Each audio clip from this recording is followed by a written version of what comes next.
Hi everyone and welcome back to Rough Rider, where every week I talk writing, self-publishing, and living in a barely literate society. Today we're going to be talking about what you should expect when self-publishing your novel. It's good to have realistic expectations with any sort of personal or business endeavor, and self-publishing is no different. So let's get started. The first thing you should expect when self-publishing your novel is that there's a high risk but also high return. Self-publishing comes with a certain degree of risk. It might be a financial risk because you could invest some money up front without seeing much of a return. Just realistically, a lot of self-publishing authors don't make much money off of their first book, so you could end up eating the startup costs. But if you do manage to be successful, then the sky's the limit for you. You maximize your royalties, and you have complete control over all of your creative projects, and you also don't have to worry about any sort of rejections from publishers. Best of all, you can say you did it all by yourself. That leads me to the second thing you should expect when self-publishing, which is that your first book might not sell. This is just an unfortunate possibility that you're going to have to accept. And I'm not saying you won't sell any books. I'm sure you'll sell some, but it's probably not going to be enough to live off of. You don't have a following yet. The only people who know about you are your friends and family, so you're very likely to get overshadowed online by the bigger name authors out there. I think a big thing to remember is that self-publishing isn't a get-rich-quick scheme. So if that's what you're looking for, then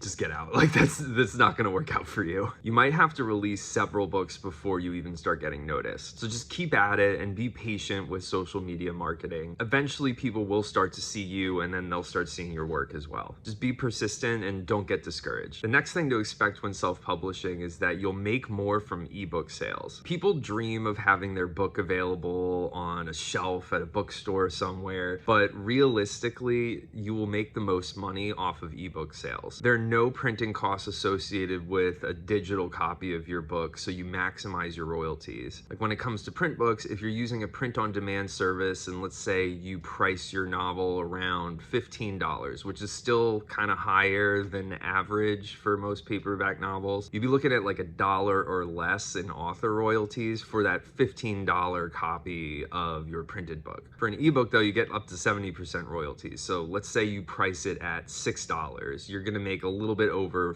$4 on each ebook sale. So even if you price your ebook half as much as your print book, you're still gonna make more money off of that than you would from the print book itself. Your ebook will cost your reader half as much as the printed book and you still make more money. This makes ebooks an attractive option both for authors because you make more and readers because they spend less. So while I know that you probably want to see your book selling, paper copies left and right, people reading it on the subway or whatever, you're not really gonna make most of your money off of that. It'll be from people who are reading your book on their phone or on their Kindle or something like that. Now, the next thing that you should expect when self-publishing is that you'll spend more time promoting than writing. No one can say how long it'll take for you to write your novel. It's different for everyone. But when self-publishing, you're gonna have to put even more time and effort into promoting your book if you want to be successful. It could take a while for you to generate enough attention online to start seeing sales, depending on how hard you decide you want to hustle online. You're gonna have to network with actual people. It's not just gonna be you posting about your book and hoping people see it. The way social media works is you need to have interactions with other people in order for things to be more visible. Just posting about it isn't going to be enough. And when you realize you have to spend this much time on social media, you'll see it starts to feel like a full-time job. But like anything, you should be patient because you might not see a large growth in followers at the beginning, but just keep at it and you'll see it start to steadily go up if you keep putting in the effort. Like writing, social media marketing takes time. So just remember that. The next thing you should expect when self-publishing is that you will kill for reviews. If you're a first-time author, the only people who know about you are your family and friends. A stranger browsing for books online is taking a risk by spending money on a product that they don't know anything about and they don't know who the author is. And that's why book reviews are crucial for self-publishing authors, because it lets prospective readers know that a book by an unknown author is worth both their time and their money. And I gotta say, this is one of the most frustrating parts about self-publishing. A lot of people won't review your novel even if they liked it. And you don't want to go online and beg for reviews like, please write something for me, I need it. Like, you don't want to do that, it just looks bad. So the best you can do is just gently encourage people to leave reviews if they happen to like your book. But once you do have some genuine reviews, it does get easier to get more of them. People don't like to be the first to write a review or to do something or anything. Like, just think about at work when there's food,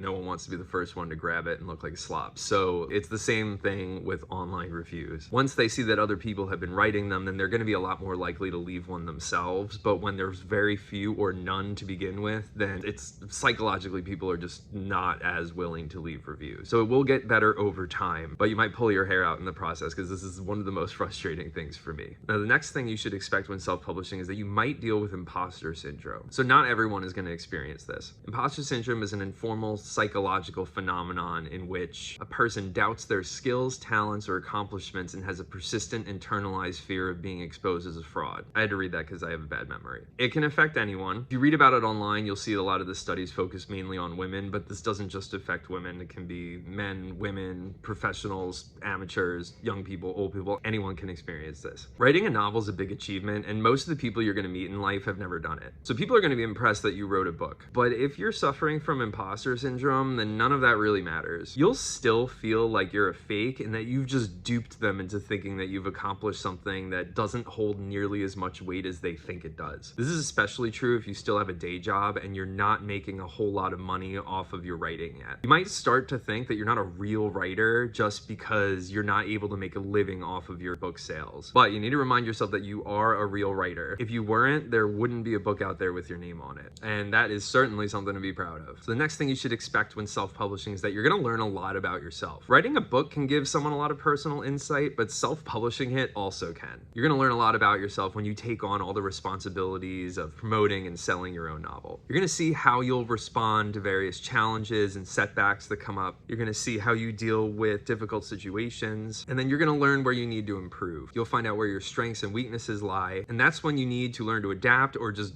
totally give up. Like, for a personal example, one of my big weaknesses is I hate networking online. It's taken me a long time to realize that networking doesn't necessarily mean that you're just using the other people. Like, that's how I always ended up taking it, which is why I always felt so uncomfortable doing it. But it really is for everyone's mutual benefit. It doesn't matter if you don't want to actually be like friends with these people. You're doing something that benefits both of you. I just always had a tendency to personalize that and make it out like, oh, well, what if they realize that I'm only talking to them because I want them to push this? Well, yes, of course that's the case. That's how networking works. So you're going to have your own little issues like that you need to work through. But if you're adaptable and you're willing to improve, you'll see that you end up not growing just as an author and a salesman or a marketer, but also as a person. And then the next thing you should expect when self-publishing your novel is that you are in control. This is probably the reason that most people start out with self-publishing in the first place. You wanted to retain full control over your work. You have a lot of freedom when self-publishing, even if it means working alone and assuming all of the responsibilities that come with it. You set your own deadlines. You won't be rejected by any publishers. You don't need to censor yourself to get other people's approval. And if you write about things that tend to not be popular, there is no one to tell you not to. My advice for you, though, is to not let all that freedom go to your head. Just because you can do what you want and not have to answer to anyone doesn't mean that you shouldn't get feedback from others. You might think some promotional idea is awesome. It's going to be the best social media marketing campaign you've ever run. But it's good to consult with someone who knows a little bit about marketing before you go and waste a whole ton of time and maybe money on a campaign that's just not going to work. And even if you think your book is perfect, you should still get beta readers because they may see weaknesses that you don't notice. My point is, just don't do all of your work in a bubble. Ultimately, the final decision is yours, but it's helpful to get a second opinion. So self-publishing isn't easy, but if you go into it with realistic expectations, you'll be able to deal with setbacks and difficulties better than if you had gone into this with this attitude that you're going to be instantly famous and instantly successful. You should accept the risks and focus on the big picture. In the end, it is worth it. You just have to keep at it. You know, if you can write a book, then you can definitely handle what comes after. So if you found this interesting, you want to read a little more about it, I do have a longer blog post about this topic. There is a link in the description. And if you enjoyed it and found it helpful, please like and subscribe. Follow me on social media. And as always, thank you for watching.